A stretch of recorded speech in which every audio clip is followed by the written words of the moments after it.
Hello friends, welcome to Ashu's recipes. இன்றைக்கி நம்ம பார்க்க போகிறது 10 நிமிஷத்தில் ஒரு பர்த்டே கேக் எப்படி பண்ணுறதுன்ட்டு. இந்த கேக்கு பண்ணுறதுக்கு அவன், ஸ்டவ்வு, மைதா, எக்கு அப்படி எதுவுமே தேவையில்லை. வெறும் ஒரு 10 நிமிஷம் போதும். சூப்பரான ஒரு கேக் நம்ம ரெடி பண்ணிடலாம். இந்த கொரோனா லாக்டவுன் சமயத்தில் பிள்ளைங்களுக்கு பர்த்டே வந்துச்சுன்னா கேக் வாங்குறதுக்கு நம்ம கடைக்கெல்லாம் தேடி ஓட வேண்டாம். வீட்டில் இருக்க திங்ஸை வச்சு சூப்பரான 10 நிமிஷத்தில் அழகான ஒரு கேக் நம்ம ரெடி பண்ணிடலாம்.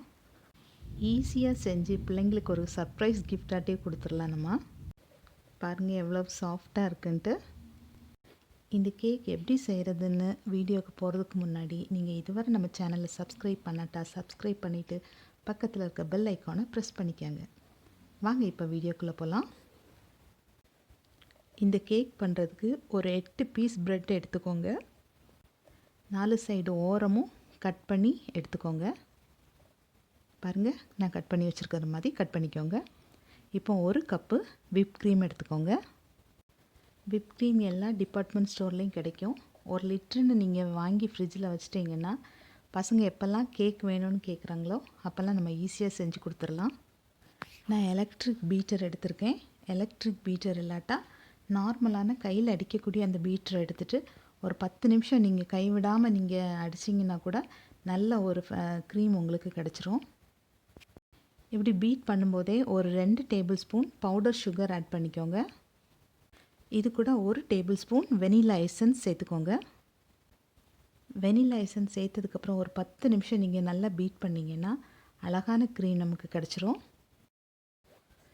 இப்போது ஒரு பிளேட்டை கமுத்தி போட்டு அதில் கொஞ்சம் க்ரீமை தடவிக்கோங்க. தடவிக்கிட்டு ஒரு 4 சைஸ் ப்ரெட் வந்து அதில் ப்ரெஸ் பண்ணி வைங்க. ஒரு ஷேப்பாட்டு ப்ரெஸ் பண்ணி வச்சுக்கோங்க. கேக் பெருசாக வேணும்னா 4 ஸ்லைஸ் ப்ரெட் எடுத்துக்கோங்க. இல்லை சின்ன சைஸ் போதும்னா ஒரு 2 ஸ்லைஸ் ப்ரெட் எடுத்து அதில் நீங்கள் அப்ளை பண்ணால் போதும். இதுக்கு மேலே ஒரு சுகர் சிரப்பு ஒரு 2 டேபிள் ஸ்பூன் சுகர் போட்டு நீங்கள் சிரப்பு போட்டு அதை கூட அப்ளை பண்ணலாம். நான் இப்போ வந்து கடையில் வாங்கி ஒரு பாக்கெட் ஜூஸ் வாங்கி நான் அப்ளை பண்ணியிருக்கிறேன். ஃப்ரூட்டியோ என்ன ஜூஸ் கிடைக்குதோ அதை அப்ளை பண்ணுங்கள். அப்ளை பண்ணிக்கிட்டு நம்ம எடுத்து வச்சுருக்கிற அந்த க்ரீமை இதில் மேலே வந்து அப்ளை பண்ணுங்கள். நம்ம சுகர் சிரப்போ இல்லை ஜூஸோ அப்ளை பண்ணனால நல்லா சாஃப்டாக இருக்கும் ப்ரெட்டு. இப்போ அதுக்கு மேலே நம்ம அந்த க்ரீமை வந்து ஃபுல்லாக நம்ம வந்து அப்ளை பண்ணுறோம். ஒரு லேயராட்டு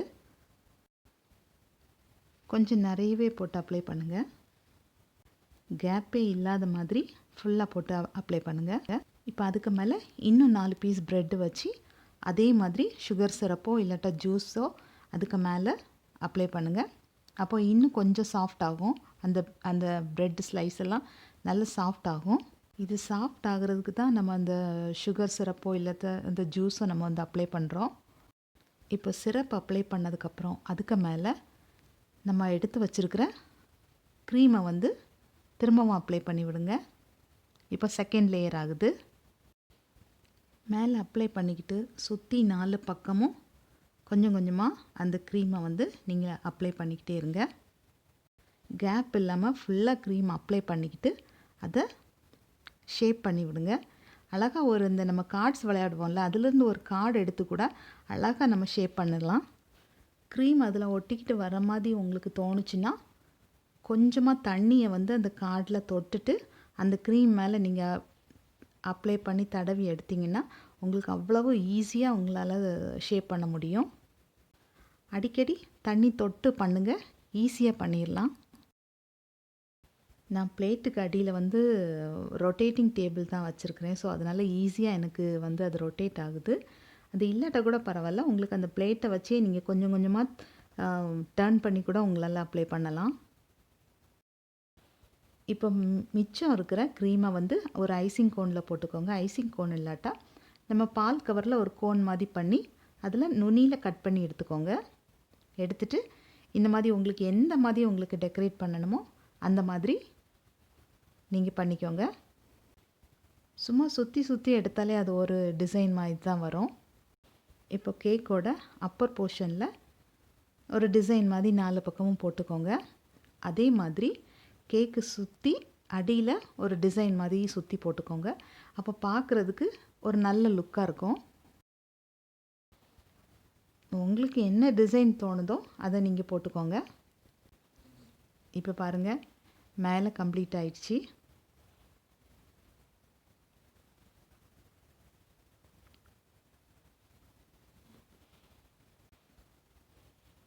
இப்போ மேலே கம்ப்ளீட் ஆயிடுச்சு.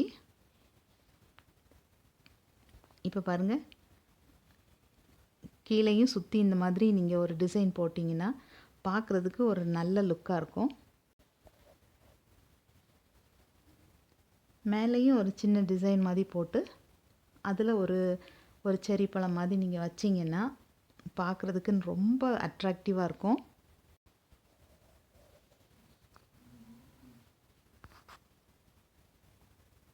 இப்போ பாருங்கள், நம்ம கேக் எவ்வளோ அழகாக இருக்குன்ட்டு. இந்த கேக்கு ப்ரெட்டில் பண்ணியிருக்கோன்னா யாருமே நம்ப மாட்டாங்க. ஒரு 10 நிமிஷத்தில் அழகான ஒரு கேக் ரெடி பண்ணி பிள்ளைங்களுக்கு கொடுத்து நம்ம அசத்தலாம். இந்த வீடியோ உங்களுக்கு பிடிச்சிருந்துன்னா லைக் பண்ணுங்கள், கமெண்ட் பண்ணுங்கள், மறக்காமல் நம்ம சேனலை சப்ஸ்கிரைப் பண்ணுங்கள். தேங்க்ஸ் ஃபார் வாட்சிங்.